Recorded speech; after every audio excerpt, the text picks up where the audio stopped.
pagi semuanya. Sebelum kita memulai pelajaran hari ini, mari kita berdoa. Bapa di dalam surga, kami bersyukur untuk setiap kebaikan Tuhan di dalam kehidupan kami. Kami bersyukur karena hari ini kami masih boleh menikmati berkat Tuhan yang baru. Dan saat ini Tuhan, kami mau memulai devotion kami. Berikanlah kami kemampuan untuk mengerti firman Tuhan hari ini. Di dalam nama anak Yesus Kristus kami berdoa. Amin. Hari ini kita akan sama-sama merenungkan kisah di balik sebuah lagu gitu ya, yang kita sudah sering nyanyikan. Nah, Ibu memberi judul renungan kita hari ini yaitu Mengikuti Yesus adalah keputusanku. Ada sebuah lagu yang menggambarkan judul ini, dan lagu inilah yang akan sama-sama kita dengar.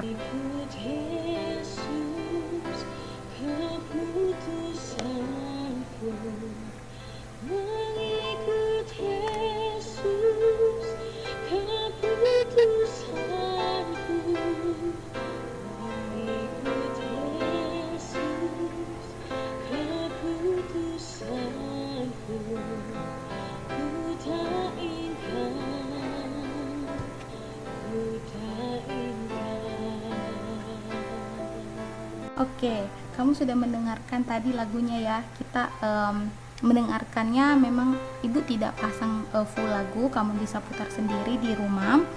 Tadi itu adalah sepenggal lagu yang lirik bahasa Inggrisnya itu adalah I have decided to follow Jesus. Dalam bahasa Indonesianya, mengikuti Yesus adalah keputusanku. Nah, ternyata di balik kisah lagu ini ada kejadian yang menarik yang bisa kita sama-sama pelajari, yaitu ada sebuah keluarga ya. Jadi di balik kisah ini ternyata ada sebuah keluarga yang berada di India gitu ya. Keluarga ini pada akhirnya memutuskan untuk mengikuti Yesus gitu ya, memutuskan untuk percaya kepada Tuhan Yesus. Dan nama kepala keluarganya atau nama laki-laki ini adalah Sadhu Sundar Singh. Ya, Ibu tidak tahu persis gimana cara membacanya, kurang lebih seperti itu. Dan keluarganya melakukan perjalanan misi ke Assam, India. Nah, jadi mereka pergi ke India untuk melakukan perjalanan misi atau menyebarkan dan memberitakan firman Tuhan. Kemudian kejadian menariknya karena ternyata di daerah tersebut, daerah Assam itu merupakan daerah yang belum sama sekali mengenal Tuhan saat itu. Mereka tidak mengenal Tuhan sama sekali, bahkan saat itu mereka masih percaya dan mereka masih kanibalisme, maksudnya mereka masih memakan manusia gitu ya. Jadi siapapun orang asing yang mereka tidak sukai, mereka bisa membunuhnya gitu ya.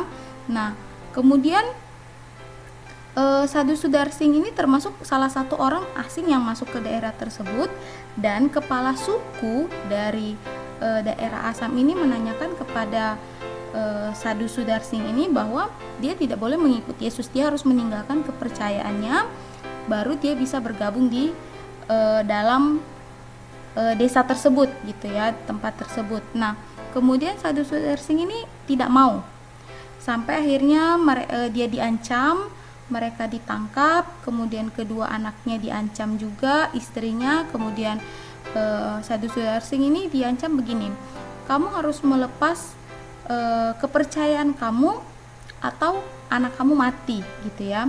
Nah, kemudian Sadhu Sundar Singh ini menjawab, saya tetap memilih Tuhan. Kemudian anaknya mati, begitupun dengan istrinya. Kalau kamu tidak mau melepas kepercayaan kamu, istri kamu mati. Dan Sadhu Sundar Singh juga masih menjawab, walaupun aku sendiri, aku tetap mau percaya kepada Yesus, kata Sadhu Sundar Singh begitu. Dan akhirnya singkat cerita seluruh keluarganya mati, dan terakhir adalah dia sendiri. Ditanya, kalau kamu memilih melepas kepercayaan kamu kamu boleh selamat. Tapi kalau kamu tidak mau memilih keselamatan kamu, kalau kamu tetap memilih kepercayaan kamu, maka kamu akan kami bunuh. Jawaban Sadhu Sudarsing adalah dia tetap mau mengikut Tuhan. Dia tidak mau melepaskan kepercayaannya, dan akhirnya singkat cerita dia memang dibunuh gitu ya. Tetapi ada satu bagian dari kisah ini yang membuat semua orang amazed, karena ternyata kematian Sadhu Sundarsing ini ternyata memberikan keajaiban di daerah Assam itu. Kenapa? Karena ketua sukunya ini yang memimpin gerombolan tadi itu ternyata bertanya-tanya, siapa sebenarnya Yesus ini? Siapa sebenarnya Tuhan dari Sadhu Sundarsing ini, sampai dia melakukan dan mengorbankan semuanya demi Tuhannya ini. Kemudian kepala sukunya itu mulai mencari tahu, dan akhirnya dia bertobat, dan dia sekarang dan dia saat itu menjadi orang yang percaya kepada Tuhan, pada Tuhan Yesus ya. Jadi